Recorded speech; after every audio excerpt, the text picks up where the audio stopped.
Hello guys, welcome in JCC class and introduction to petroleum refining lecture 6 में आप लोगों का वेलकम है। एंड आज जो हम इसमें देखेंगे टॉपिक, ये सेकेंडरी प्रोसेसिंग यूनिट के बारे में देखेंगे। इससे पहले हमने पेट्रोलियम रिफाइनिंग के बारे में बेसिक चीज़ें जान ली थी। जो प्राइमरी था हमारे पास प्रोसेसिंग यूनिट, उसमें हमने क्रूड डिस्टिलेशन यूनिट के बारे में देखा था। और आज हम सेकेंडरी प्रोसेसिंग यूनिट के बारे में यहाँ पे डिस्कस करेंगे। तो यहाँ पे जो सेकेंडरी प्रोसेसेस हैं, यहाँ पे हम सबसे पहले देखेंगे कि हमें सेकेंडरी प्रोसेसिंग यूनिट की नीड क्यों पड़ी। जहाँ तक मैं आपको बता दूँ थोड़ा सा रिमाइंड के लिए, प्राइमरी जब हमने पढ़ा था प्राइमरी प्रोसेसिंग यूनिट, उसमें जो हमारे पास एटमॉस्फेरिक और वैक्यूम डिस्टिलेशन यूनिट, हमारे पास दो चीज़ें यहाँ से निकल के आई, जिसमें क्रूड डिस्टिलेशन यूनिट का ये पार्ट था। और इस जो बॉटम जो था हमारा वीडीयू का, उसको हम सेकेंडरी प्रोसेसिंग यूनिट का फीड लेके हम यहाँ पे इसको फर्दर ट्रीट करते हैं। और इसकी नीड क्यों पड़ी, why we need the secondary processing unit. इसकी यूनिट किस लिए थी कि हमें अपने रिफाइनरी के प्रॉफिट मार्जिन को बढ़ाने के लिए, ठीक है। जो हम प्रॉफिट मार्जिन, सपोज हमारे पास कोई जो वीडियो में जो हमारा एंड प्रोडक्ट था, उसको अगेन हम उसको ट्रीट करके हम उसमें से लो वैल्यू प्रोडक्ट जो थे उससे हाई वैल्यू प्रोडक्ट हम ऑब्टेन कर पाए, ठीक है। जो लो वैल्यू प्रोडक्ट थे उससे क्या कर सके, हाई वैल्यू प्रोडक्ट को ऑब्टेन कर पाए। जैसे क्या कहते हैं, एलपीजी, डीजल या गैसोलीन, केरोसिन, इन सभी चीज़ों को ऑब्टेन कर सकें। इसलिए हमें सेकेंडरी प्रोसेसिंग यूनिट की नीड पड़ती है। और सेकेंड क्या हो सकता है कि meet the final product specification. जो कोई भी हम प्रोडक्ट बना रहे हैं उसकी स्पेसिफिकेशन को मीट करने के लिए भी हम सेकेंडरी प्रोसेसिंग यूनिट की जरूरत पड़ती है। इसके बाद क्लासिफिकेशन हम पढ़ेंगे। What is the classification of secondary processing unit, मतलब हम जो सेकेंडरी प्रोसेसिंग करने वाले हैं वो कितनी तरीके से हम उसको डिवाइड कर सकते हैं, किन किन बेसिस पे करते हैं, ठीक है। जो फर्स्ट डिवाइड है हमारे पास, यहाँ पे ट्रीटमेंट प्रोसेस है। यहाँ पे जो हम कुछ क्वालिटीज़ जो हम अपने चाहते हैं कि ये चीज़ें हमारे मीट करें हमारी स्पेसिफिकेशन, प्रोडक्ट की स्पेसिफिकेशन में, उसमें हम कुछ ट्रीटमेंट प्रोसेस करते हैं। जैसे कि कॉस्टिक वॉश हो गया, मैरोक्स मेथड हो गया, हाइड्रो ट्रीटिंग यूनिट हो गई। ये सारी चीज़ें हमारे क्या ट्रीटमेंट के अंदर आती हैं। इसके बाद क्रैकिंग प्रोसेस। क्रैकिंग प्रोसेस से हम क्या करते हैं, अगेन हम यहाँ पे जो कोई लो वैल्यू एंड हम प्रोडक्ट था उसको हम again high value and product में हम यूज़ करने के लिए कुछ प्रोसेसेस का यूज़ करते हैं। जैसे कि विज ब्रेकर यूनिट हो गया, delay coking, fluid catalytic cracking, hydro cracking. And इसके बाद जो हम देखेंगे क्वालिटी अपग्रेडेशन में, कैटालिटिक रिफॉर्मिंग, आइसोमराइजेशन यूनिट। यहाँ पे हम कुछ क्वालिटी अपग्रेडेशन यूनिट भी लगाते हैं जिससे हम अपने प्रोडक्ट की क्वालिटी को इम्प्रूव कर पाए, एनहेंस कर पाए, ठीक है, बढ़ा पाए उसकी क्वालिटी को। इसके अलावा भी कुछ अदर यूनिट का हम यूज़ करते हैं सेकेंडरी प्रोसेसिंग यूनिट में। हाइड्रोजन जनरेशन यूनिट, बीबीओ यूनिट और सल्फर रिकवरी यूनिट। इसके अलावा अदर यूनिट में हमारे कई सारे यूनिट होते हैं। बेसिकली यहाँ पे हमने 3 यूनिट का एग्जाम्पल लिया है।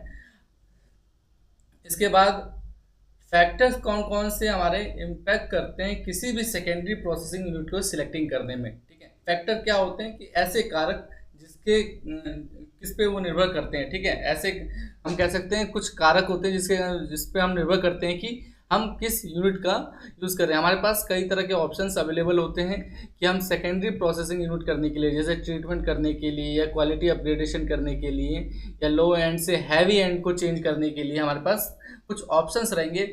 और उन ऑप्शंस को हम किस तरीके से सिलेक्ट करते हैं, किस बेसिस पे सिलेक्ट करते हैं, वो कुछ फैक्टर्स पे डिपेंड करते हैं। वो फैक्टर कौन कौन से हैं? Type of crude. सबसे पहले हम ये देखते हैं कि ये जो टाइप ऑफ क्रूड कौन सा है हमारा, ठीक है। हमने पहले भी पढ़ा था क्रूड क्लासिफिकेशन में कोरिलेशन इंडेक्स बेसिस पे, और हमने इसके रेजिड्यू बेसिस पे हमने यहाँ पे क्रूड को क्लासीफाई किया था। वो आप लोग देख सकते हो लेक्चर में, आपको इसका लिंक डिस्क्रिप्शन बॉक्स में मिल जाएगा। एंड इसके बाद हमारे पास प्रोडक्ट स्पेसिफिकेशन के ऊपर भी हम इसको देखते हैं कि प्रोडक्ट हमें किस तरीके का स्पेसिफाई करना है, किस तरीके का हमें प्रोडक्ट बनाना है। इसके बाद इन्वेस्टमेंट कॉस्ट पे भी डिपेंड करता है कि हमारे कितनी इन्वेस्टमेंट कॉस्ट है हमारे पास, ठीक है। सपोज हमारे पास कोई एक्स इन्वेस्टमेंट कॉस्ट है और उस प्रोसेस की कॉस्ट एक्स प्लस समथिंग कुछ है, तो हम यहाँ पे उस प्रोसेस को थोड़ा सा कॉस्टली हमें पड़ेगा तो हम उसका इन्वेस्टमेंट भी कंसिडर करते हैं कि हाँ ये हमें करने लायक है या नहीं, ठीक है। इसके बाद ऑपरेटिंग कॉस्ट की बात है। सपोज कोई भी आप प्रोसेस हैंडल कर रहे हो, ठीक है, जैसे कि हाइड्रो क्रैकिंग प्रोसेस हो गया, ठीक है, या तो विज ब्रेकिंग प्रोसेस है। इन दोनों ही प्रोसेस में हम अगर देखें कि हमारा ऑपरेटिंग कॉस्ट किसकी ज़्यादा है, उसके ऊपर भी हमारा निर्भर करता है कि हम किस तरीके से इसको देखने वाले हैं, ठीक है, और किस तरीके से हमारा प्रोडक्ट स्पेसिफिकेशन भी है इसमें। इसका टेक्नोलॉजी की बात करते हैं कि टेक्नोलॉजी जो है वो कितनी हमारे पास रिलायबल है और कितनी इजीली हम इसको यूज़ कर सकते हैं, क्या इसमें कॉम्प्लेक्सिटी है, ठीक है। तो हमारी टेक्नोलॉजी का भी यहाँ पे एक रोल होता है। इसके बाद नेक्स्ट जो है हमारे पास, इसके बाद हम क्रैकिंग को समझेंगे सबसे पहले, और वन बाय वन जितने हमने सेकेंडरी प्रोसेसिंग यूनिट देखी है इसको भी हम डिस्कस करेंगे। सबसे पहले क्रैकिंग प्रोसेस समझते हैं, व्हाट इज द क्रैकिंग। आप लोगों को जनरली क्रैकिंग का मतलब पता होगा कि क्रैकिंग का क्या होता है कि सपोज कोई एक लार्जर हाइड्रोकार्बन है, उसको क्या कर बाय हीट एंड प्रेशर उसको क्या स्मॉल पार्ट में उसको स्मॉल हाइड्रोकार्बन में ब्रेक कर देना है, ठीक है। Cracking means the heating of higher boiling petroleum fractions like the heavy fuel oil at a high temperature and pressure to produce the lower boiling and light fraction, ठीक है। Lower और light fractions में हम इसको break कर देते हैं, ठीक है। यहाँ पे ये आप देख सकते हो, यहाँ पे high boiling petroleum at a high temperature and pressure low boiling petroleum fractions में यहाँ पे कन्वर्ट कर रहा है।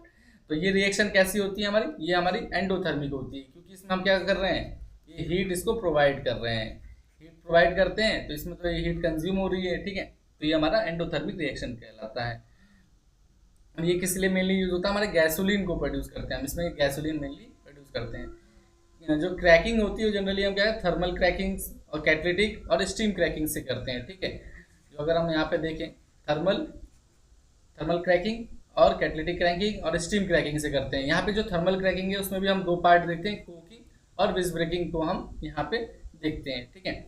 और यहाँ पे कैटलिटिक क्रैकिंग के पार्ट हम अभी आगे देखेंगे। इससे पहले हमें आपसे जानना जरूरी है कि वाई कैटलिटिक क्रैकिंग है। सपोज अगर हम थर्मल क्रैकिंग जहाँ पे हम हीट के हेल्प से क्रैकिंग कर सकते थे इजीली, बट हमें कैटलिटिक क्रैकिंग की जरूरत क्यों पड़ी। कैटलिटिक क्रैकिंग का क्या काम होता है, जनरली ये लेस कोक फॉर्म करता है। जब हम इसको प्रोसेस करते हैं ना तो इसमें जो कोक का फॉर्मेशन होगा वो क्या होगा, कम होता है, ठीक है। ये हमारे पास लेस गैस जनरेशन होता है और मोर लिक्विड के लिए हम यहाँ पे यूज़ करते हैं, क्योंकि हमें जो प्रोडक्ट चाहिए गैसोलीन ऐसे किस फॉर्म में चाहिए, हमें लिक्विड फॉर्म में चाहिए। इसलिए हम क्या करते हैं कैटलिटिक क्रैकिंग का यूज़ करते हैं, ठीक है।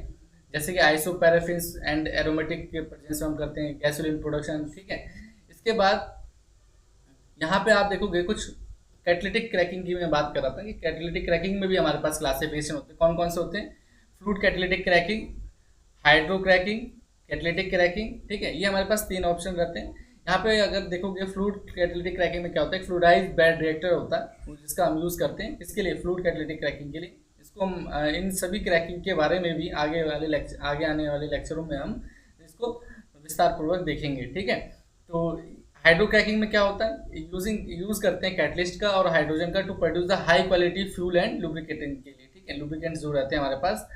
और कैटलिटिक क्रैकिंग क्या होती है, इसमें हमारे पास क्या होता है लो ऑक्टेन नैफ्था जो होता है वो हम हाई ऑक्टेन गैसोलीन में चेंज करने के लिए इसका यूज करते हैं। और इसके बाद हमारे पास जो लास्ट रह गया था स्टीम क्रैकिंग। स्टीम क्रैकिंग का मेनली जो यूज होता है, आप देखोगे कि जो पेट्रोकेमिकल स्टॉक्स होते हैं इथाइलिन और प्रोपिलीन, इसको प्रोड्यूस करने के लिए हम स्टीम क्रैकिंग का यूज़ करते हैं, जहाँ पे स्टीम हमारा हाई टेम्परेचर पे क्या करता है, ब्रेक डाउन करता है। ब्रेक डाउन किसको करता है, हाइड्रोकार्बन को, और किससे, ओलिफिन से, प्राइमरी ओलिफिन से हम प्रोड्यूस करते हैं। ओलिफिन से हम इथाइलिन और प्रोपिलीन को प्रोड्यूस करते हैं। और किसका ये बिल्डिंग ब्लॉक है, ये पेट्रोकेमिकल इंडस्ट्री जितनी भी होती है उसके ये बिल्डिंग ब्लॉक्स हैं। मतलब ये सबसे मेजर आप और या इम्पोर्टेंट कह सकते हो, इथाइलिन और प्रोपिलीन हमारा प्रोडक्ट होता है, ठीक है।